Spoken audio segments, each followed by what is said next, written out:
Hello mga ka-farmers, ngayong umaga na ito merong pupuntang foreigner dito sa atin para bumili ng ating mga white leghorn. So yun mga ka-farmers, merong isang foreigner na gustong bumili ng white leghorn. So ito, pinagbigyan natin dahil ang pwede ko namang i-out dito is mga babae lang. So yan, nasa likuran. So out of siyam, tatlo dyan ay may-ari na at isang rooster. Saka meron pang natirang 6. So si sir na siguro dito sa YouTube niya nakita yung ating white leghorn from Dumaguete City pala. Ngayon on the way na siya papunta dito sa amin para pick upin yung white leghorn. So hindi pa niya nakita yung mga white leghorns natin, pero mamaya ipapakita natin sa kanya. So sabi niya dalawa lang yung bibilhin niya na white leghorn. Siguro aalagaan lang at i-consume yung mga itlog na magiging iitlog ng mga manok. So inaantay ko pa lang mga ka-farmers kung dumating na yon, malapit na yata. Kasi kanina pa sabi niya on the way na, pero medyo may kalayuan kasi yung amin sa Dumaguete. Kaya aantayin lang muna natin. So at least ngayon ayos yung panahon dahil hindi masyadong mainit. So hindi maiinitan yung mga manok natin kapag ibabiyahe. So yan yung dyan tayo pipili mamaya ng kukunin ng isa sa mga kay Sir Clyde na gusto bumili ng white leghorn. Alright, so samahan niyo ko mamaya. So nag-chat na yung foreigner mga ka-farmers na nandyan na daw siya. So mauubusan tayo ng English nito. So di bali na. Basta. Alright, si Sir Clyde. Clay, yes. Clay. So pleasure. Buying some chickens here. So do you have a shout out in your... Shout out to everyone in New York. Alright. Shout out to everyone in New York. Brighton Beach. Love. Okay. Thank you, sir. You're welcome. So dito mga ka-farmers, yung na-avail ni Sir Clay, yung ating white leghorn ay isang piraso lang. So plano niya is 2, pero nakita niya yung isa nating crossbreed ng white leghorn at nagustuhan niya, kaya yun yung ginamit or nakuha niya. So isang white leghorn na pure, tapos yung isang puti na naman na cross ng barred rock.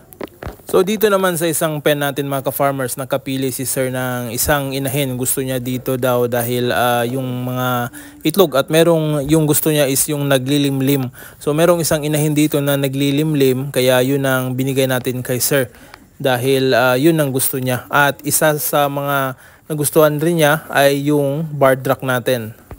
So dito ko kinuha yung isang barred rock na nagustuhan niya mga ka-farmers dahil daw malaki yung itlog. So binigyan natin ng isang piraso dito dahil ito ay 10 inahin. Kumuha lang tayo dito ng isa dahil dito niya nagustuhan yung inahin na alagaan niya. Kaya yun din yung binibigay natin dahil nakita ni sir na malaki yung iniitlog ng mga manok natin dito. Alright, so yun yung mga nakuha niya mga ka-farmers sa ating mga alagang manok. 3 piraso ng mga heritage breed at saka yung white leghorn.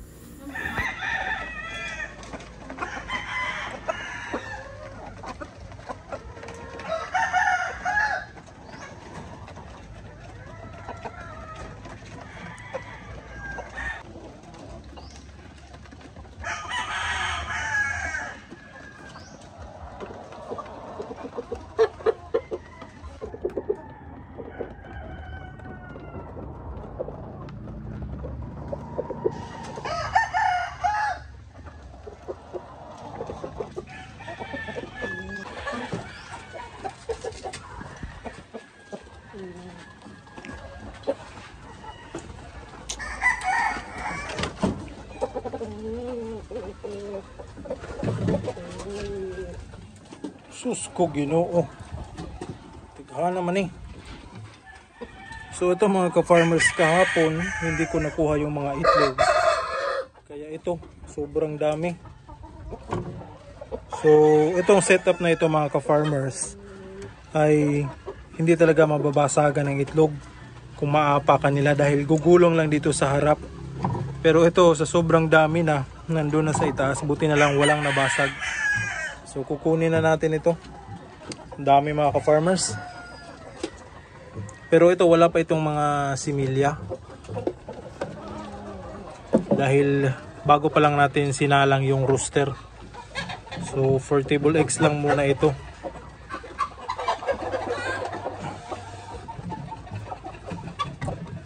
Ilan na ba yun? 2, 4, 6, 8, 10, 12, 13, 14, 15, 16.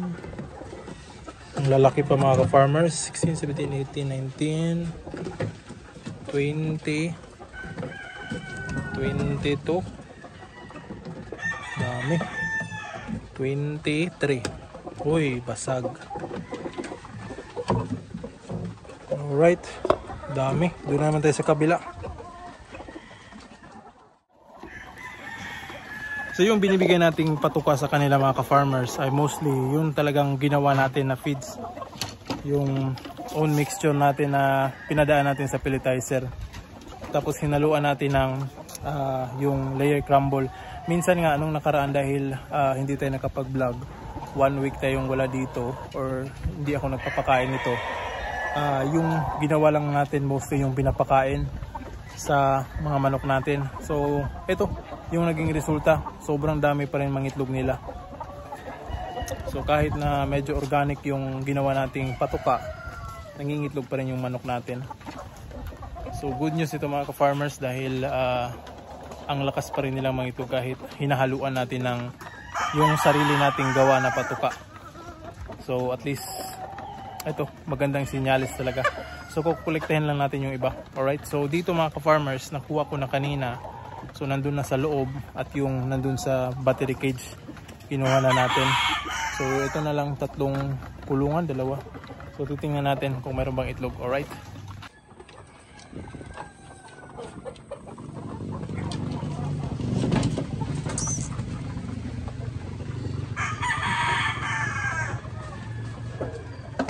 Oh my gosh.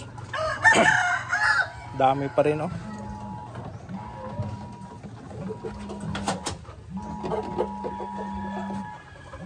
Three, 5,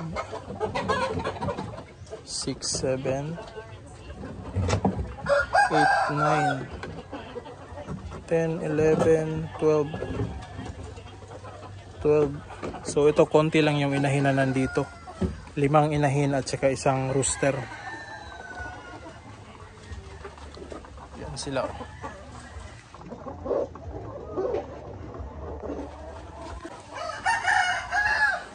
So dito naman sa puti natin, ito naglilimlim mga ka-farmers, yung barred white natin.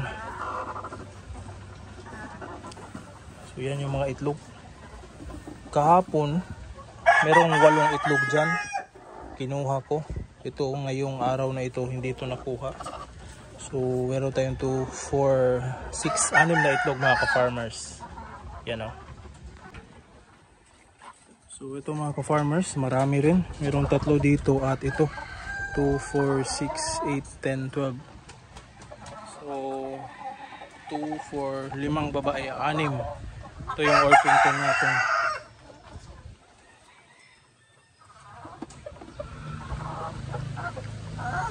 Lalaki oh.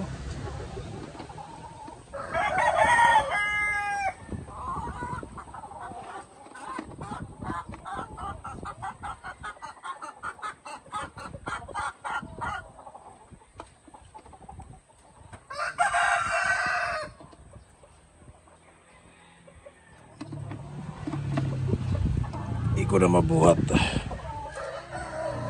Excuses.